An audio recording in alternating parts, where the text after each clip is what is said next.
Okay, the reading for this week is the next part in our series on Chinese civilization and culture and society. And most of the assignments in the series have to do with classical antiquity, but this one will be one of the few that have to do with the 20th century. Okay, so we're jumping into the year 1907, I think, here. And the essay is Excerpts from Destroying the Family by Han Yi. And this essay is included in full in sources of Chinese tradition from 1600 through the 20th century. So volume 2 of that series, which was compiled by William Theodore de Barry, and here it's somebody else, Richard Lufrano, volume 2, Columbia University Press, 2000. So if you want to read the whole essay, click on that link that I'll provide in the description below, and you can purchase sources of Chinese tradition and read the whole thing. Here we have just an excerpt from this essay, and I'm going to read the excerpt and we will discuss the study questions in class. All right, excerpts from Destroying the Family. All right, and keep in mind that there's a similar kind of movement today that you see in certain leftist intellectual circles in America and Britain and Europe and so forth that call for a similar kind of abolition of the family, destruction of the family, which they think is an institution that oppresses women and so forth, and they call for children to be raised by communities rather than single nuclear families. So keep that movement in mind as we listen to the ideas presented in this 1907 essay. Okay, introduction to the essay. Beginning around 1917, so 10 years after the essay, Chinese intellectuals began to engage each other in serious discussions and debate on culture, history, philosophy, and related subjects, all with an eye to the bigger problem of China's weaknesses and the possible solutions to that problem. I think it can be dated earlier than 1917. It's really started at the end of the 19th century. At any rate, this period of intellectual debate, okay, the May 4th movement specifically that's referring to here, which started after 1917, so after the Russian Revolution, this period of intellectual debate, labeled the May 4th movement, lasted to around 1921.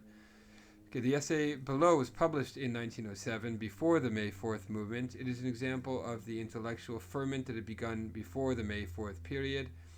Okay, but it was seminal in sort of leading to some of the ideas that were eventually came up during the May 4th movement. This piece was published under the pseudonym Han Yi, a member of the Han race. This is a generic name he took probably to preserve his own safety during this period.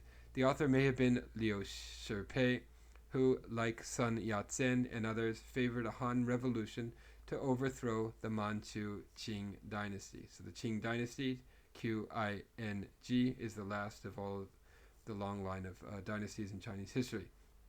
Okay, so this is a revolutionary piece calling for the modernization of China, basically. Right? And it argues from a feminist standpoint, and you see many ideas that begin with the European Enlightenment of liberty, fraternity, equality, and so forth, egalitarianism and so forth, put forth in this piece, replacing the Confucian virtues, right? So this is a very anti-Confucian piece, an anti-family piece. Okay, excerpts from Destroying the Family by Han Yi. All of society's accomplishments depend on people to achieve, while the multiplication of the human race depends on men and women. Thus, if we want to pursue a social revolution, we must start with a sexual revolution. Okay, so it's putting sexual revolution, gender revolution, as we might say today, before the social or class revolution, right? So this is a very kind of identitarian. Today we would call this an identitarian work, right? Written from an identitarian rather than a Marxist perspective. Thus, if we want to pursue a social revolution, we must start with a sexual revolution. Just as if we want to reestablish the Chinese nation, expelling the Manchus. So underline Manchus, we'll go over this in class, who the Manchus were. They were sort of the elite class during this final dynasty, the Qing dynasty. And we'll look into them, their customs, their worldview, and why the author here wants to overthrow them. Expelling the Manchus is the first step to the accomplishment of other tasks. Yet, whenever we speak of the sexual revolution, the masses doubt and obstruct us. So there's this kind of skepticism toward the masses here. The masses, unlike in later communist movements, they are regarded kind of negatively as a holdover from the old traditions and a group that is reluctant to embrace the modernity that is inevitably about to come. Yet whenever we speak of the sexual revolution, the masses doubt and obstruct us, which gives rise to problems. In bringing up this matter, then, we absolutely must make a plan that gets to the root of the problem. What is this plan? It is to destroy the family.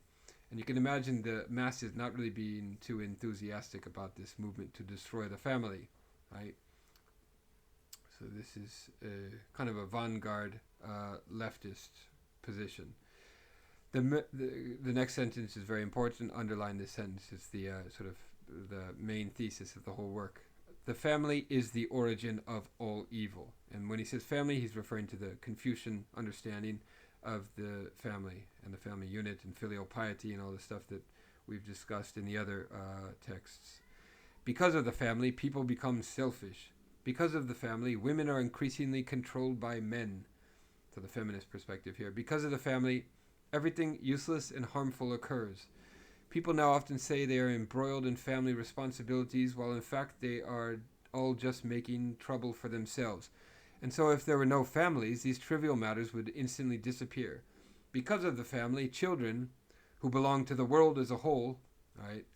So this is kind of similar to Mao Zedong, who argues against the family. You'll remember from Mao Zedong responding to Confucius several centuries after Confucius, arguing against the family and saying that humans must show universal love or regard or concern toward not just those in their immediate circle, but to all of humanity as a whole.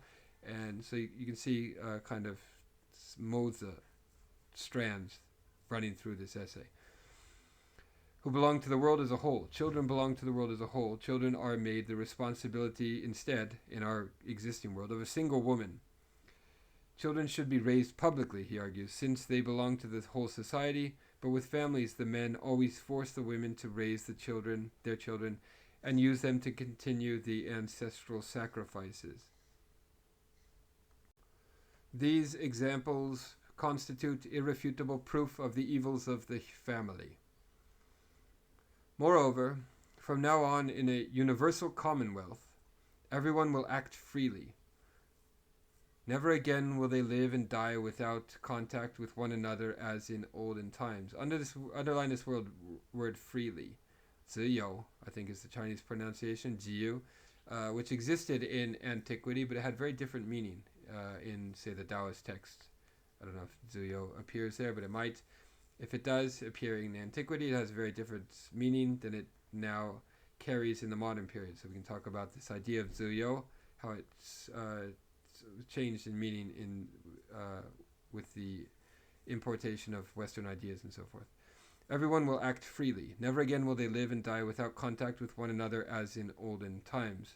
The doctrine of human equality, so underline human equality, this is a new idea that came into China and that is replacing the old Confucian virtues and Confucian ideals and concepts. The doctrine of human equality allows for neither forcing women to maintain the family nor having servants to maintain it. The difficulties of life are rooted in the family. When land belongs to everyone and the borders between here and there are eradicated, then there will be no doubt that the family itself definitely should be abolished. As long as the family exists, then debauched men will imprison women in cages and force them to become their concubines and service their lust, or they will take the sons of others, to be their own successors. If we abolish the family now, then such men will disappear. The destruction of the family will thus lead to the creation of public-minded people in place of selfish people, and men will have no way to oppress women. Okay, so underline public-minded, public, versus private, right, is a sort of binary that you see in antiquity as well. Gong versus shi, watashi in Japanese. Destruction of the family will thus lead to the creation of public-minded. So in his mind, in the author's mind, public is good, selfish is bad, and men will have no way to oppress women. Okay, so the family leads to the oppression of women. Therefore, to open the curtain on the social revolution, we must start with the destruction of the family. All right. So we can consider this essay in the context of today's culture wars. And we'll discuss more of this in class. Questions? Study question number 1. On what grounds does the author criticize the family? Are his criticisms justified? What counter-arguments does he not consider? Okay, so there are many things you could say against this essay. He doesn't consider them. What are they? And are these counter-arguments valid? Is what we can think about later in class. Question number 2. How do the author's ideals compare to those articulated in the Taiping movement's plans for the ideal society? Underline the Taiping movement. We'll look into this in some more detail in class. Question number 3. What problems does the author see with the status of women in the Chinese society of 1907? What solutions to those problems might there be, other than the solution that the author proposes? Okay, so the author is proposing abolition, which might be a little extreme, and the masses are probably not going to get behind that. So what are some other means or ways to rectify some of the problems that he identifies in this essay? We will discuss all of these in more depth in class. See you then. Bye.